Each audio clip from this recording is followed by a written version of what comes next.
Recently, I went looking through Pluto TV's little archive of movies, and after digging pretty deep, I found a movie called The Foot Fist Way.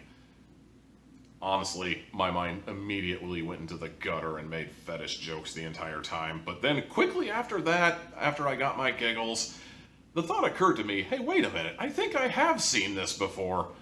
Yeah, wasn't this the movie where the guy patented the foot uppercut or something like that? I kind of remember seeing this on Comedy Central back in the day. Turns out, no, that's not that movie. That's a completely different movie, and it's actually worse. The Foot Fist Way is not that movie, thankfully. It's interesting. There are two kinds of movies in the world, I have found.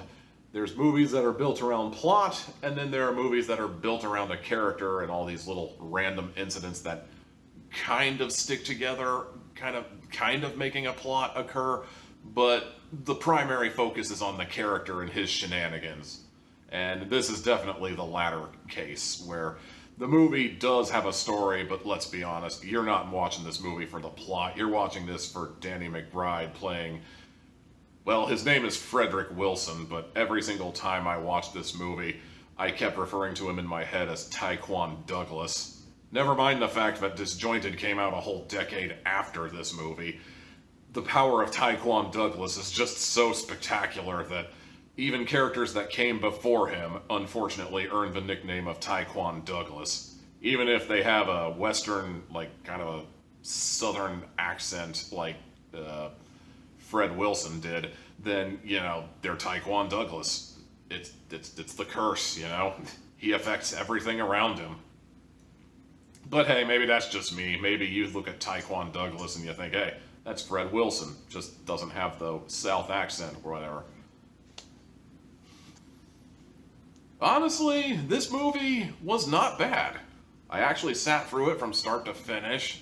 Admittedly, there were a couple of moments that made me kind of cringe and make me think, oh, why are you doing that? Are you stupid? Well, obviously he's stupid, but it's like, come on, dude, even stupid people wouldn't do this. But a lot of the time, it actually did kind of amuse me.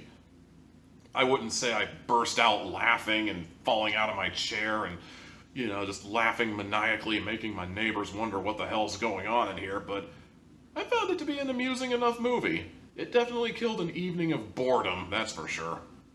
One thing I know for sure is this movie was shot on a budget, and believe me, I didn't even have to go on the internet to figure that out. I didn't have to do any research to tell you it was shot on a budget. I may not have the best eyesight in the world, but I can tell you right out when a movie is shot on a budget, and this was definitely shot on a budget. And then when I went to research it, I just found out, wow, I didn't realize it was on that kind of budget. We're talking $75,000 as memory serves. I think that might have been the same budget as Clerks. And somehow these guys were able to do their movie in color. So, wow. After watching this movie, I can say with a large degree of certainty that this movie is not for everyone. This is one of those situations where you either get the joke or you don't. There is pretty much no middle ground to speak of. And, well, I got the joke.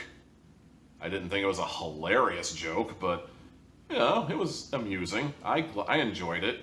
It was well worth my time. I didn't feel like my time was being wasted. Admittedly, not everything about this movie was great, but, yeah, it is what it is, and I did not hate my time watching it.